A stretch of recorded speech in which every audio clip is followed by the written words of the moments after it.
दोस्तों, आज न तो मैं नमस्कार बोलूंगा और न ही अपना नाम प्रभाकर श्रीवास्तव बोलूंगा, क्योंकि आज के इस एपिसोड में मेरा नाम आत्मा राम है। जी हां दोस्तों, आत्मा राम, लाश नंबर 1।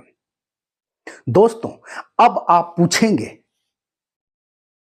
कि आप आत्मा राम लाश नंबर 1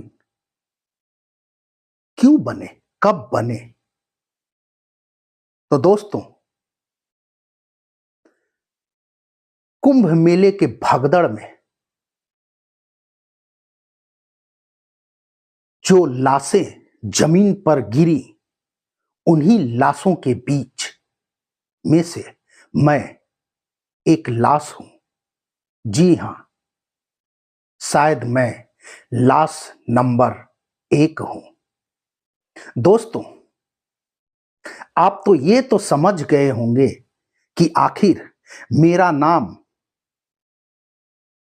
आत्मा राम लाश नंबर 1 क्यों पड़ा, उसमें भी आत्मा क्यों पड़ा। अब आप पूछेंगे कि राम क्यों पड़ा। दोस्तों, मेरे नाम के आगे राम पड़ने का कारण यह है कि दोस्तों, हमारे देश में राम नाम ही सत्य है। भले ही मैं राम के विचारों को न अपनाऊं, परंतु राम के नाम को तो अपनाना ही पड़ेगा। इसी कारण से मेरा नाम आत्मा राम है, या यूं कहूं तो आत्मा राम लाश नंबर 1। दोस्तों, आज मैं एक पत्रकार भी हूं, परंतु अफसोस की बात यह है कि आत्मा राम लाश नंबर 1 नाम के पहले मैं पत्रकार क्यों नहीं था। अफसोस इसी बात का है, काश मैं पहले भी पत्रकार होता और सरकार से सवाल जवाब किया होता, तो आज मेरा नाम आत्मा राम लाश नंबर 1 नहीं होता। परंतु दोस्तों, आज आत्मा राम लाश नंबर 1 बनने के बाद मैं पत्रकार तो बन ही चुका हूं, और आज कुछ प्रश्न पूछना चाहता हूं। कुछ प्रश्न उन तमाम श्रद्धालुओं से पूछना चाहता हूं। कुछ प्रश्न पत्रकारों से पूछना चाहता हूं, और कुछ प्रश्न सरकारों से पूछना चाहता हूं। दोस्तों, जब आप आम जन से एक पत्रकार बनेंगे, मैं ही क्यों, अगर इस देश के तमाम जन अगर पत्रकार बन जाएं, तो दोस्तों, इस देश में पत्रकार न तो सरकार बनेंगे और न ही सरकार कभी पत्रकार बनेगी। मेरे कहने का मतलब तो आप समझ ही गए होंगे। दोस्तों, मुझे अपार खुशी थी, मन बहुत खुश था कि कई सदियों के बाद कुंभ मेले का आयोजन इलाहाबाद नहीं बल्कि प्रयाग राज में हो रहा है। दोस्तों, प्रयागराज एक मध्यम स्तर का शहर, और इतने मध्यम स्तर के शहर में इतने बड़े कुंभ मेले का आयोजन करना कोई कम बात नहीं, परंतु क्या सिर्फ जिस कुंभ मेले की व्यवस्था से मेरे नाम का परिवर्तन हुआ, मेरे अस्तित्व का परिवर्तन हुआ, उसकी जवाबदेही कौन लेगा? सरकार को ही लेना चाहिए दोस्तों। दोस्तों, आज मैं प्रश्न करूंगा उन श्रद्धालुओं से जो श्रद्धालु कुंभ मेला में नहाने गए, आस्था में डुबकी लगाने गए और कष्टों का भरमार रोना शुरू कर दिया। जी हां दोस्तों, कई श्रद्धालु इस बात का रोना शुरू किया कि उन्हें 10 से 15 किलोमीटर पैदल चलना पड़ रहा है। दोस्तों, हमारे देश में ऐसे कई श्रद्धालु हैं जो वैष्णो देवी, केदारनाथ, बाबा अमरनाथ, बाबा धाम, कई धार्मिक स्थलों पर आस्था को लेकर जाते हैं, पूजा पाठ करने जाते हैं, कई किलोमीटर पैदल चलकर जाते हैं, परंतु उस समय व्यवस्था का रोना वो नहीं रोते। परंतु इस महाकुंभ में जाने पर अगर उन्हें मात्र 10 से 15 किलोमीटर पैदल चलना पड़ा तो उनके आंखों से आंसू निकल गए।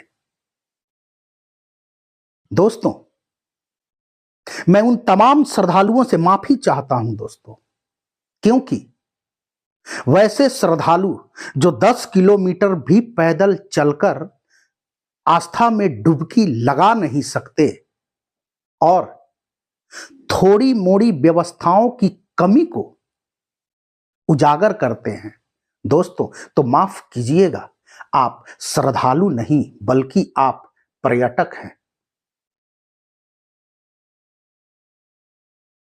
दोस्तों, मन विचलित तब हुआ जब महाकुंभ में सारी व्यवस्थाओं को 2 भागों में बटा पाया।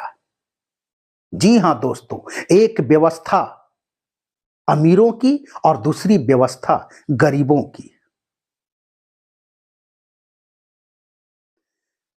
2017 जरा दोस्तों याद कीजिए, जब हमारे देश के प्रधानमंत्री नरेंद्र मोदी ने वीआईपी कल्चर को छोड़ने की बात की थी और वीआईपी की जगह ईपीआई के बारे में बात की थी। दोस्तों, ईपीआई मतलब every person is important. Yogi Adityanath ने भी वीआईपी कल्चर को छोड़ने की बात की। उन्होंने कहा कि हमें वीआईपी कल्चर को छोड़ना होगा। तो फिर दोस्तों, महाकुंभ के इस धार्मिक अवसर पर आपने वीआईपी कल्चर को अपनाया ही क्यों? अजीब स्थिति वहां देखने को मिली दोस्तों। कोई बेटी अपनी मां को, या फिर कोई बहू अपनी सास को, या फिर कोई बेटा अपनी मां को कंधों पर बैठाकर पैदल चली जा रही हैं ताकि वो महाकुंभ में जाकर आस्था की डुबकी लगा सके। ऐसी बूढ़ी औरत जिनका कमर काफी झुक चुका है, वो झुक कर भी मस्त चली जा रही हैं दोस्तों। तकलीफ तो हो रही है, परंतु मन में खुशी हो रही है कि मैं आस्था में डुबकी लगाने जा रही हूं। तो खुशी के आगे गम छुप सा जा रहा है दोस्तों, ऐसा देखने को मिला।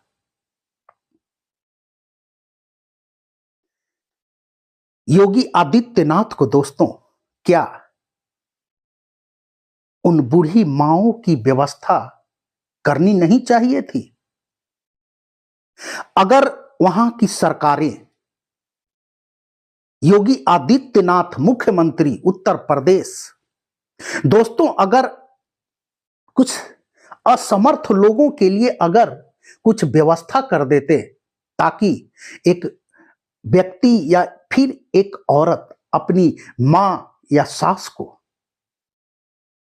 कंधों पर लेकर न जाए, बल्कि उसके लिए कुछ और व्यवस्था हो, तो दोस्तों मैं तो यही कहूंगा कि योगी आदित्यनाथ जी को ज्यादा पुण्य वहीं से मिलता, लेकिन उन्होंने ऐसा किया नहीं दोस्तों। उन्होंने सिर्फ व्यवस्था मजबूत की अमीरों के लिए, वीआईपी टेंट लगाए गए दोस्तों, गाड़ियों की सुविधा दी गई,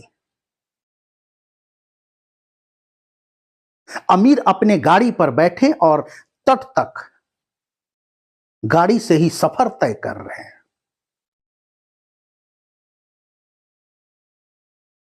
अमीरों के लिए कुछ और व्यवस्था, गरीबों के लिए कुछ नहीं। तो फिर आपने वीआईपी कल्चर को छोड़ने की बात क्यों की? अगर आपने वीआईपी कल्चर को छोड़ने की बात न की होती तो शायद आज आप पर यह सवाल मैं उठा नहीं रहा होता दोस्तों तकलीफ तो तब होती है जब देश के एक उद्योगपति अनिल अंबानी अपने सुरक्षा कर्मियों के साथ, दोस्तों बॉडीगार्ड के साथ गंगा में डुबकी लगाते हुए नजर आते हैं।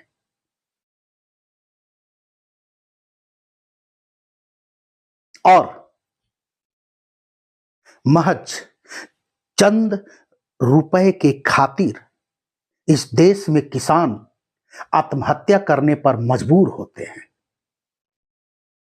दोस्तों अनिल अंबानी ये वही उद्योगपति हैं दोस्तों जिन पर कर्ज का बोझ था और उनकी कंपनी डूब चुकी थी, और सरकार ने, मौजूदा सरकार ने उनके कर्जे को माफ किया, लेकिन किसान कर्ज के बोझ तले दबकर आत्महत्या करने को मजबूर है। तो फिर मैं देश के प्रधानमंत्री से पूछना चाहता हूं कि आपने वीआईपी कल्चर को त्यागने की बात बोली ही क्यों? योगी आदित्यनाथ से पूछना चाहता हूं कि आपने वीआईपी कल्चर को छोड़ने की बात बोली ही क्यों? दोस्तों मैं आत्मा राम, लाश नंबर 1, 2017 में देश के प्रधानमंत्री नरेंद्र मोदी ने अपने मन की बात में कहा वीआईपी कल्चर को छोड़ ईपीआई कल्चर को अपनाने के लिए। EPI, every person is important. दोस्तों मैं उनकी बात मान गया और मौनी अमावस्या के दिन कुंभ मेला जा पहुंचा ताकि मैं भी गंगा में स्नान कर सकूं, अमृत स्नान का लाभ ले सकूं और कुछ पुण्य कमाऊं। परंतु अफसोस की बात दोस्तों, मौनी अमावस्या में मैं मौन हो गया, हमेशा के लिए मौन हो गया और मैं आत्मा राम, लाश नंबर 1 बन गया। दोस्तों जब मैं लाश नंबर 1 बना तब समझ में आया कि ईपीआई, जी हां दोस्तों, प्रधानमंत्री नरेंद्र मोदी के शब्द हैं, वीआईपी की जगह EPI, every person is important. दोस्तों गलती मेरी थी कि मैं इंपॉर्टेंट अर्थात महत्वपूर्ण और इक्वल अर्थात समानता में अंतर न समझ बैठा। एवरी पर्सन इज इंपॉर्टेंट को मैं एवरी पर्सन इज इक्वल समझ बैठा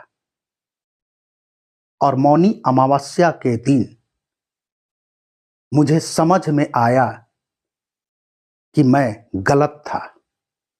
एवरी पर्सन इज इंपॉर्टेंट और एवरी पर्सन इज इक्वल, दोनों में जमीन आसमान का अंतर है दोस्तों।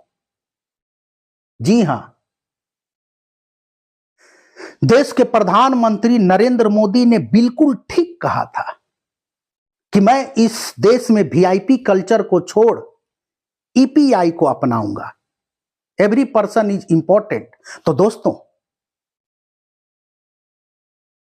मेरी भी महत्ता होनी चाहिए, मेरी महत्ता होनी चाहिए। लेकिन क्या आप यह सोच रहे हैं दोस्तों कि इस कुंभ के मेले में मेरी महत्ता नहीं हुई?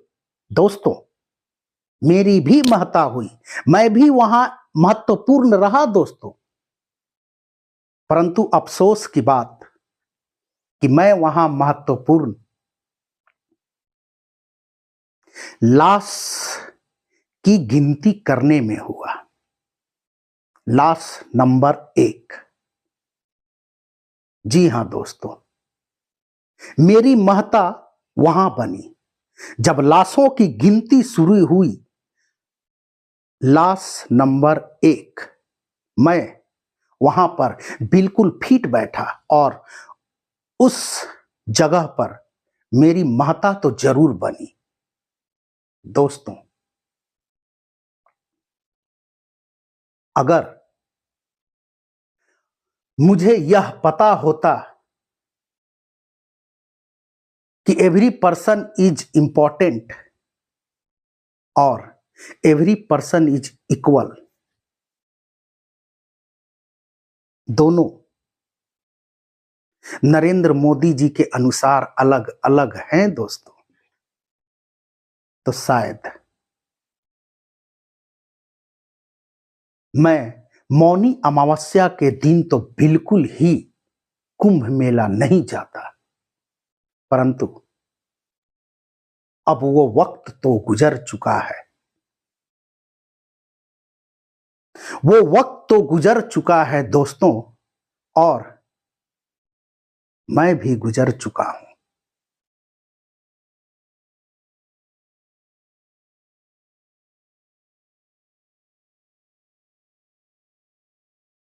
अब देश के प्रधानमंत्री नरेंद्र मोदी से यही विनती है कि जितने भी लोग इस कुंभ मेले में भगदड़ के बीच मारे गए, अब इस दुनिया में नहीं रहे, उनके परिवारों की देख रेख अब आपकी जिम्मेदारी है। देश के प्रधानमंत्री नरेंद्र मोदी की जिम्मेदारी है और उत्तर प्रदेश के मुख्यमंत्री योगी आदित्यनाथ की जिम्मेदारी है।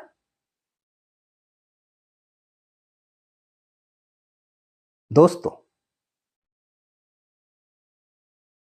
आत्माराम, लाश नंबर 1।